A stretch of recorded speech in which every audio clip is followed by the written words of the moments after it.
Hej, z tej strony TowerZT977. W kolejnym odcinku z Mario Forever SMW Edition. Pora w takim razie na świat trzeci, świat nocny. Muzyka z Yoshi's Island. Grała w poziomach podziemnych, ale myślę, że do etapu nocnego również pasuje.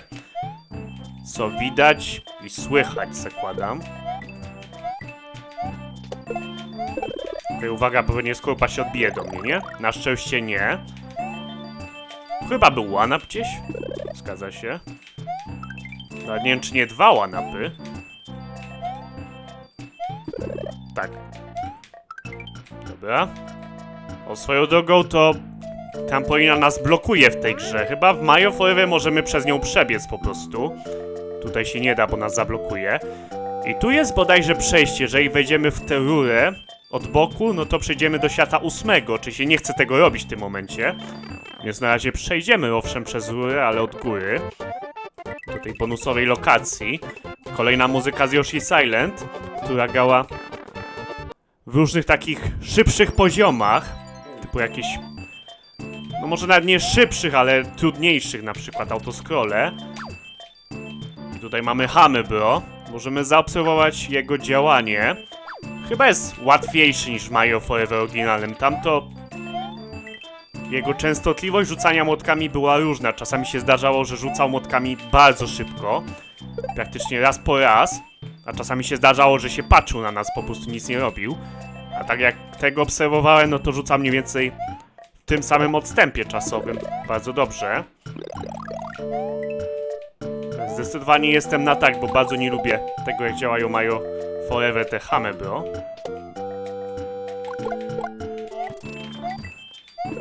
No, kolejne życie, jasne. Nie powiem nie. I koniec poziomu. Świetnie. No, oczywiście w jakimś odcinku wrócę i pokażę te przejścia. Z pierwszego świata do trzeciego i z trzeciego do 8. Bo to też gra traktuje, zakładam, jako inny jeszcze exit, bo jest czerwona kropka na mapie. Tak jak w Super Mario World mieliśmy 96 exitów, tych wyjść, tak tutaj pewnie też gra ileś ma tych wyjść. Chcemy je zdobyć wszystkie prędzej czy później. Tak czy inaczej 3-2. Wiadomo, schodzimy do podziemi. Mam wrażenie, że ta cutscenka była nieco szybsza niż na ogół. Tło, wiadomo, Super Mario Bros. 1. Wersja SNES-owa z Mario All Stars. A już w sumie mam Fire Flowera. Może zostawimy na później. O swoją drogą możemy zobaczyć, czy ten power-up zniknie, czy nie. Chwilę się tutaj pobawmy. Zdobądźmy trochę monet. Dobra, zobaczymy. No i niestety zniknął. W Mario Forever to akurat power-up nie znika, jak sobie gdzieś pójdziemy dalej. Dalej tam będzie, gdzie go zostawiliśmy po prostu, jak wrócimy po niego po pewnym czasie. No wyjątkiem było, pamiętam, Louis. Zdarzało się, że takie Louis zniknęło z jakiegoś powodu, jak sobie poszliśmy. Może wyskoczyło ponad ekran, kto wie. Natomiast taki Fire Flower na przykład, albo Beetroot, no to zostawał. A tu z kolei niestety, jak widać, tak nie ma. Więc może być to nieco utrudnione, bo pamiętam, lubiłem zostawiać sobie właśnie jakiegoś power-upa. Jakbym oberwał później. Ale może nie będzie to tak potrzebne. W tym domyślnym Mario Forever te etapy nie są jakieś super trudne. No oczywiście inna sprawa, jak będą później trudniejsze etapy. No chyba nie możemy podnosić w ogóle skorupy. To nie jest Super Mario World ani Super Mario Bros. 3. Mimo że to hack do Super Mario World. No w tych grach to możemy podnosić skorupę, jeżeli trzymamy klawisz biegu i wbiegniemy w taką skorupę właśnie od boku. Być może po prostu muszę biec z nią od boku, ale nie wydaje mi się, żeby w ogóle była dostępna możliwość podnoszenia skorupy. Chyba że jest jeszcze jakiś klawisz, który służy tylko temu, żeby właśnie podnieść skorupę. Ale to byłoby dość dziwne. Patrząc na to, że na ogół właśnie wystarczy, że biegniemy i od boku podnosimy taką skorupę i to jest wszystko, co trzeba. No możemy zaobserwować też na mapie świata, że ten drugi poziom miał skały wokół siebie. Czyli wiemy, że to był jakiś tam podziemny etap. 3-3. Znowu na świeżym powietrzu. Jeszcze mamy spadające gwiazdy. Niektórzy twórcy fangame'ów Mario Forever robili z tych gwiazd przeciwników. I te gwiazdy faktycznie mogły nas trafić i nas zranić. Na szczęście tutaj tak nie ma i służą tylko jako tło. Dzięki Bogu, bo strasznie nie lubię tego gimiku. Nie mogę tego podnieść od boku. Mario po prostu od razu pcha, no ale tak samo było w Mario Forever. O, Starman. Mam wrażenie, że strasznie wolny jest, no tym lepiej dla nas, możemy go łatwiej złapać.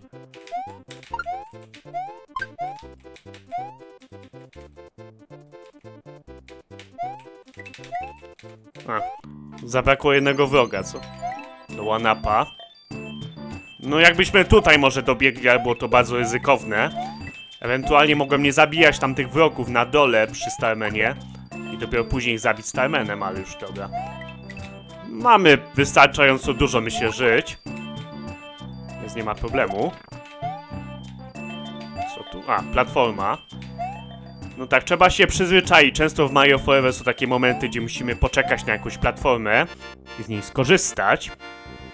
Oczywiście tutaj nie jest nic złego, bo te platformy są wolne, więc na luzie, ale w niektórych fangame'ach to albo platformy są super szybkie na przykład, albo jest ich kilka i musimy dostosować się do ich rytmu, albo na przykład spadają, jak na nie staniemy. I to tak na przykład ruchoma platforma, która idzie na boki, nagle spada i musimy to przewidzieć i szybko w tym momencie zareagować. No łatwo nie jest na pewno. Tutaj Fire Flower. To chyba jest tak jak w świecie drugim zamku, że jeżeli przejdziemy przez rurę, to wrócimy na początek. Nie chcemy tego. Zakładam.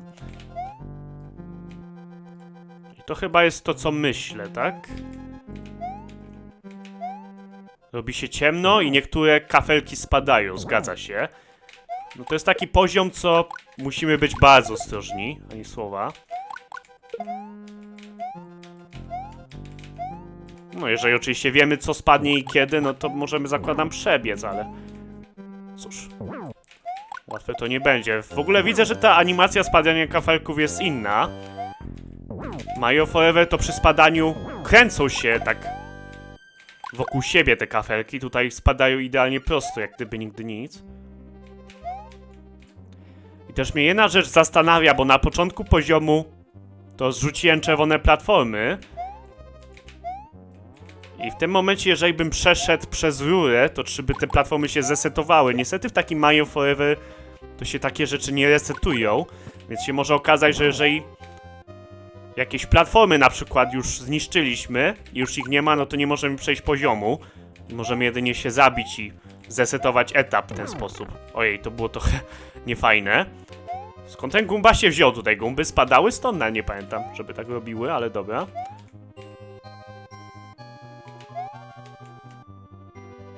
Muzyka też Super Mario Worlda, czyli pasuje jak najbardziej do tego haka, co? Dobra, na szczęście kafelki, które stanowią dla nas podłogę, nie spadają już. Chociaż tyle. Byłoby wtedy trochę gorzej. No i mamy Bowsera, co? Cały czas mnie zastanawia, czemu gra na chwilę się przycina, kiedy już się załaduje ten Bowser. O Jezu. Dobra. Tu z tego co pamiętam, Bowser jest szybszy? Bodajże w świecie czwartym ma więcej zdrowia, ale jest wolniejszy, ale... Zobaczymy jak w tym haku. O, udało się. No muszę jedno pochwalić, że dużo przyjemniej się tutaj skacze na Bowsera niż Mario Forever. Mario Forever strasznie chaotycznie czasami się Bowser porusza. Tutaj mam wrażenie, że jednak płynniejszy jest jego ruch. To po pierwsze, a po drugie tak jakby lepiej na jego głowę się skacze. Też hitbox jest lepszy, ale to zobaczymy. Może po prostu miałem farta. Zobaczymy jak będzie jakiś może super szybki Bowser w którymś z późniejszych światów. Czy dalej będzie mi się tak przyjemnie skakało. No to jakiś błąd graficzny przez chwilę. Świat trzeci ukończony. No muszę przyznać, przyjemny świat. Wprowadza Hammer Bro. Ma też nocną atmosferę, więc ani słowa, gra się w niego przyjemnie. No i tak w sumie ten Lucky tu już dłuższy czas na nami krąży. I tu bodajże w świecie czwartym właśnie się z nim zmierzymy. Kto wie, może w końcu przestanie nad nami tak krążyć. Zobaczymy, może to jest Lucky tu kamerzysta jak w Super Mario 64. Nie wiem, czy on tak nad nami krąży cały czas, ale to zobaczymy. To byłoby na tyle w tym odcinku. Dzięki za oglądanie. Pora na pakiet pozdrowień. Poznałem te osoby. Pola Kuczaba, Wojta Zadosa, Domaga, Dejpy Siawany, Filipesu, Wiktor Plegies i Medyżo, PKUS, Nesson Inks i Szyczak, bez nazwy Lemis i Pomidor, Cross Game P, Piotr Hadu i Nikola, XM, X, Gandacy, Śniazista, Kup, Przemek, Chowasie, Cross 11, Batek Adem, Spaki, Bacze Fire, Player, Shifot, 6, Szmecze Play, Mika Games, Skibidi Toilet, Demus, Mr. Penio, Tomek 839, 839, Barnax 106, Libus, Samuś, Mario Forever, Tostycznie Baka, Kato Zazysk, Macekat Kaloryfer, Majosia Fox, Zosia Zekmich, 11, też XD, Łokiet 68, Filipowska i Wsiek, Barnax, Minecraft, BWM, Kenzo, Kecik 893, a 151 Studio to Szybka. Dzięki za oglądanie, pozdrawiam bardzo gorąco. Trzymajcie się. Cześć!